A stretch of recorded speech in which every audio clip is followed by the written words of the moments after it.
আসসালামু আলাইকুম। উপস্থিত সকলকে ধন্যবাদ প্রদান করছি। বাংলাদেশের মানুষের উপরে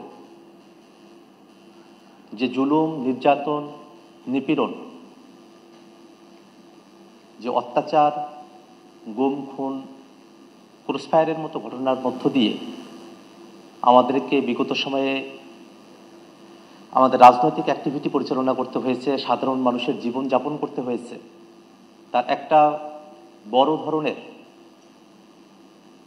খুবই ভয়াবহতম রূপ আমরা দেখেছি ২৪শে অভ্যুত্থানের সময়কালে।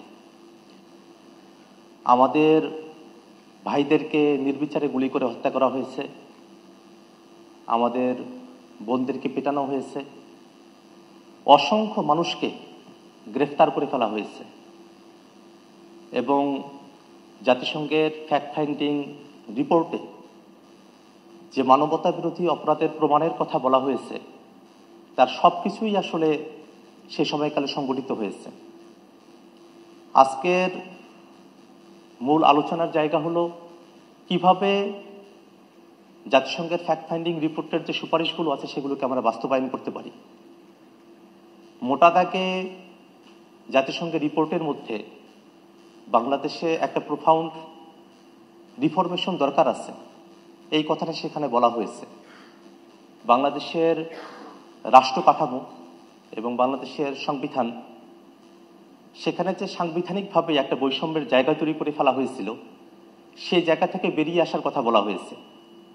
আমরাও এই কথাটাকে চূড়ান্তভাবে ধারণ করি এবং মনে করি বাংলাদেশ রাষ্ট্রটি অতীতে যে কাঠামোর মধ্য দিয়ে পরিচালিত হয়েছে সেই কাঠামো থেকে বেরিয়ে এসে নতুন বন্দোবস্তের আলোকে নতুন কাঠামোতে আমাদের দেশটি পরিচালনা হওয়া প্রয়োজন।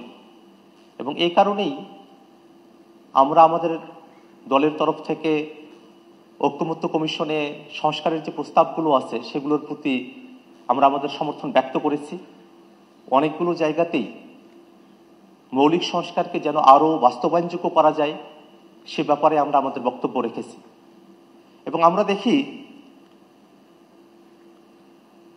জাতিসংঘের এই ফ্যাক্ট ফাইন্ডিং রিপোর্টের মধ্যে আমাদের বিচার বিভাগ সেটাকে স্বাধীন করার কথা বলা হয়েছে, যেটা অতীতে আমরা দেখেছি দলীয়ভাবে সেখানে নিয়োগ থেকে শুরু করে নিয়ে যে সরকার ক্ষমতায় ছিল তাদের অনুগত থেকে রায় প্রকাশ করার মতো ঘটনাগুলো সেখানে ঘটেছে। আমরা বাংলাদেশের বিচার বিভাগ স্বাধীন করার ব্যাপারে জাতিসংঘের ফ্যাক্ট ফাইন্ডিং রিপোর্টের যে সুপারিশ সেই সুপারিশকে আমরা সমর্থন করি। এবং একই সাথে বাংলাদেশে বর্তমানে যে পরিস্থিতি চলছে তাতে আমরা খেয়াল করে দেখেছি যে এতগুলো মানুষ হত্যার শিকার হলেন, এতগুলো মানুষ গ্রেফতারের শিকার হলেন, নির্যাতনের শিকার হলেন এবং সরাসরি শেখ হাসিনা যিনি আদেশ দিয়ে বাংলাদেশের মানুষদেরকে মরণঘাতী অস্ত্র ব্যবহার করে হত্যার নির্দেশ দিলেন এবং এই গোটা প্রক্রিয়ার সঙ্গে পুলিশ, বিজিবি থেকে আইন শৃঙ্খলা রক্ষাকারী বাহিনী, বিশেষত গোয়েন্দা বাহিনীতে যারা আছেন তাদের যে সংযোগ, এই পুরো বিষয়টাকে কিন্তু আমরা এখন পর্যন্ত বিচারের আওতায় নিয়ে আসতে পারি নাই। বিচার ব্যবস্থার পুরো জায়গার যে কলেবর আওয়ামী লীগ বা তাদের কিছু দোসরকে আমরা এর সঙ্গে যুক্ত করতে পেরেছি, তাতে মোটা তাকে মনে হয় যে এতগুলো মানুষ যারা অপরাধী, এতগুলো হত্যাকাণ্ড সংঘটিত হলো, তার খুব অল্প কিছু মানুষকেই আমরা আসলে বিচারের কাঠামোর মধ্যে আমরা নিয়ে আসতে পেরেছি। এবং সেই বিচারিক কাঠামো সেটাও একটা বছর হয়ে গেছে, সেটা এখনো পর্যন্ত খুব দৃশ্যমান অগ্রগতির দিকে আমরা পৌঁছাতে পারিনি। এই কারণে আমরা সরকারের কাছে উদাত্ত আহ্বান জানাই, যদি বিচার বিভাগের কলেবরকে আরো বৃদ্ধি করতে হয়, বিচারকে আরো সহজতর করার জন্য, এবং এই বিচার প্রক্রিয়ায় এখনো পর্যন্ত আওয়ামী লীগের যারা এই হত্যাকাণ্ডের সঙ্গে, মানবতা বিরোধী অপরাধের সঙ্গে যুক্ত ছিল তাদের অনেকে হয়তো দেশে বিভিন্ন জায়গায় তারা লুকিয়ে রয়েছেন, তাদেরকে গ্রেফতার করা এবং যারা বিদেশে আছেন তাদেরকে দেশে নিয়ে এসে বিচারের মুখোমুখি করার একটা পদ্ধতি সরকারকে অবশ্যই অনুসন্ধান করতে হবে। এবং অন্তর্বর্তীকালীন সরকারের অন্যতম বড় দায়িত্বের জায়গা আমাদের যেসব ভাইরা শহীদ হয়েছেন তাদের পরিবার যারা অনেকভাবেই এখন নিগৃহীত অবস্থায় রয়েছেন তাদের জন্য পুনর্বাসন প্রকল্পের ব্যবস্থা করা এবং আমাদের যারা আহত ভাইরা আছেন অনেকে এখনো পর্যন্ত সুষ্ঠু চিকিৎসা ব্যবস্থার মধ্য দিয়ে তারা যেতে পারেন নাই, তাদেরকে যেন পরিপূর্ণভাবে সঠিক চিকিৎসা সরকারের তরফ থেকে প্রদান করা হয়। এবং সব থেকে বড় যে বিষয়টা জাতিসংঘের ফ্যাক্ট ফাইন্ডিং রিপোর্টের মধ্যে বলা হয়েছে যে বাংলাদেশের আসলে প্রোফাউন্ড রিফর্ম প্রয়োজন।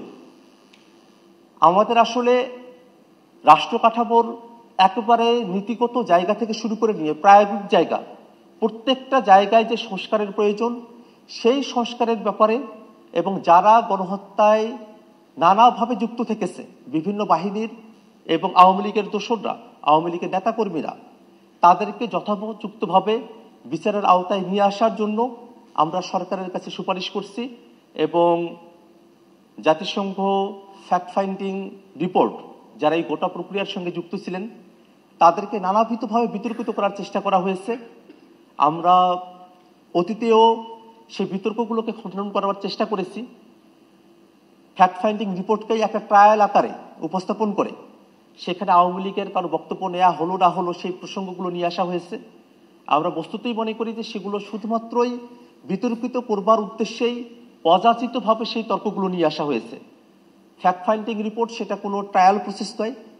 এখানে যারা ভুক্তভোগী আমরা যারা রয়েছি, আমাদের দেশের মানুষেরা যারা রয়েছেন তাদের সঙ্গে কথা বলে ফ্যাক্ট ফাইন্ডিং রিপোর্ট যেটা তৈরি করা হয়েছে তার আলোকেই বাংলাদেশ সরকার সঠিকভাবে তদন্তের ব্যবস্থা গ্রহণ করে যারা মানবতা বিরোধী অপরাধের সঙ্গে যুক্ত রয়েছিলেন তাদেরকে বিচারের আওতায় নিয়ে আসবে এবং বাংলাদেশ সামনের দিকে স্বৈরাচারী ফেসিবাদী কাঠামো মুক্ত হয়ে সকলের বাংলাদেশ হয়ে উঠবে এই প্রত্যাশায় আমি আমার কথা শেষ করছি। সকলকে ধন্যবাদ। আসসালামু আলাইকুম।